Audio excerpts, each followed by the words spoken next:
बात नए नवेले मोदी कैबिनेट की करते हैं। मोदी कैबिनेट का चेहरा बुधवार को बहुत कुछ बदल गया। इस बदलाव में कई नए चेहरे पर मुस्कुराहट देखने को मिली तो कहीं कुर्सी चली जाने का दर्द भी छिपा रहा। किसके हाथ क्या लगा, देखिए।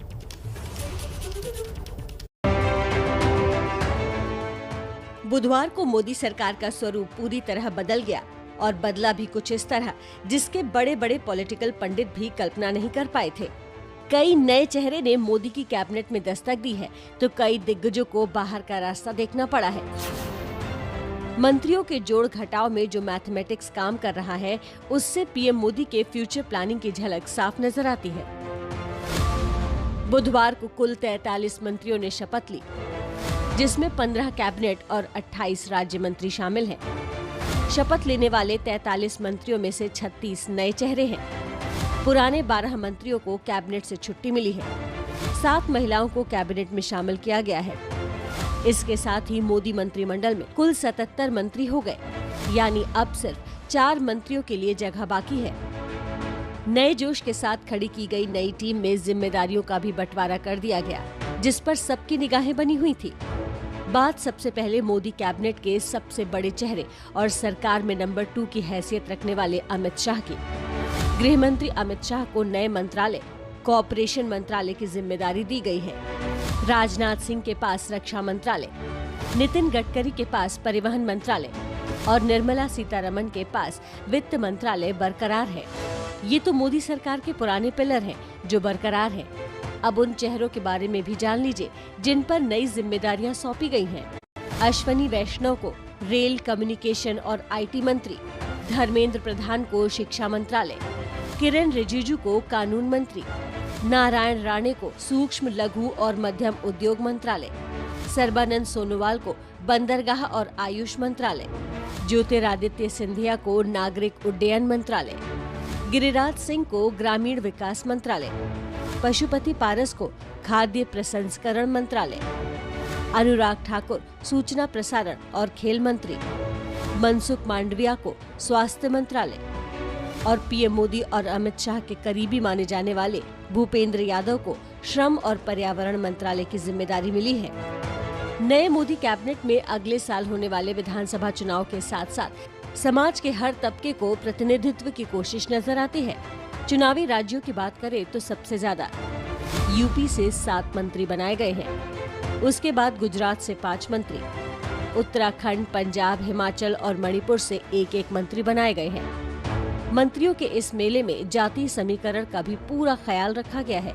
मोदी कैबिनेट के फेरबदल में आबादी के लिहाज से प्रतिनिधित्व की कोशिश भी झलकती है।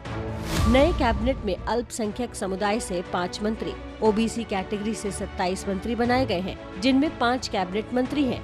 2 कैबिनेट मंत्री के साथ अनुसूचित जाति से 12 मंत्री बनाए गए हैं और अनुसूचित जाति से आने वाले 8 मंत्री, जिनमें 3 कैबिनेट मंत्री हैं। शाम के शपथ ग्रहण के बाद रात तक मंत्रालय के बंटवारे की जानकारी भी देश के सामने आ गई। पीएम मोदी आज शाम अपने नए मंत्रियों के साथ मंथन भी करने वाले हैं। शाम 5 बजे केंद्रीय मंत्रिमंडल की तो शाम 7 बजे मंत्रिपरिषद की बैठक होने वाली है। यहाँ आपको बता दें कि प्रधानमंत्री नरेंद्र मोदी ने अपनी नई टीम में कई नए चेहरों की एंट्री कराई तो कई हैवीवेट मंत्रियों समेत 12 मंत्रियों की छुट्टी भी कर दी। ये एक पैगाम है कि जो काम नहीं करेगा उसे जाना पड़ेगा।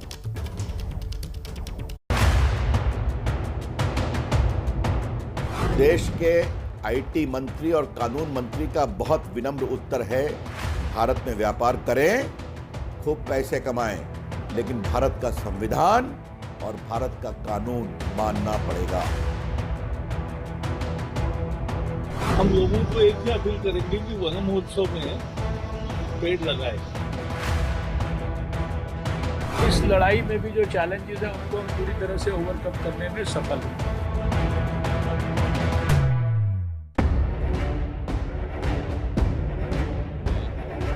इसे कहते हैं कहीं दीप जले कहीं दिल।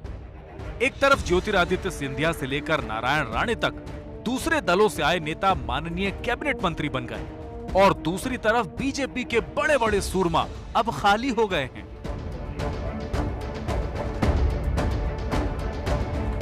अब हर्षवर्धन को ही ले लीजिए, दावा तो कर रहे थे कि जमकर काम नहीं किए होते तो कोरोना इतनी जल्दी शायद जाता नहीं। लेकिन प्रधानमंत्री मोदी की कसौटी पर खरे नहीं उतरे तो मंत्रिमंडल से भी उतर गए। मुझे पूरा विश्वास है कि पिछले 1 साल के अनुभव से, जो कि सबने मिलकर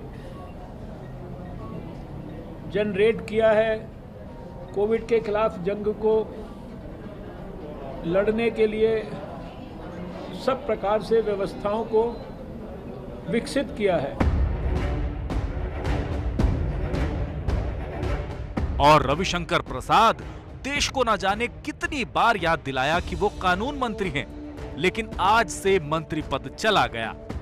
सरकार की तरफ से विपक्ष से मोर्चा लेने यही जनाब आते थे संकट मोचक बनकर, लेकिन क्या पता था कि एक दिन ऐसा संकट आएगा कि कुर्सी ही खिसक जाएगी। साफ मैसेज है कि परफॉर्म और पेरिश। अगर आपकी परफॉर्मेंस अच्छी है तो आपको पुरस्कृत किया जाएगा, आप बने रहेंगे। अगर परफॉर्मेंस अच्छी नहीं है तो आपको बाहर जाना पड़ेगा, क्योंकि सरकार को अल्टीमेटली जब जनता के सामने जाएगी तो बताना पड़ेगा काम क्या किया। और प्रकाश जावड़ेकर वन, पर्यावरण और सूचना प्रसारण मंत्री। सूचना प्रसारण मंत्री का काम होता है कि सरकार के कामकाज की सूचना का प्रसारण करे, लेकिन उनको क्या पता रहा होगा कि एक दिन उनको सूचना दी जाएगी कि अब से वो मंत्री नहीं रहेंगे।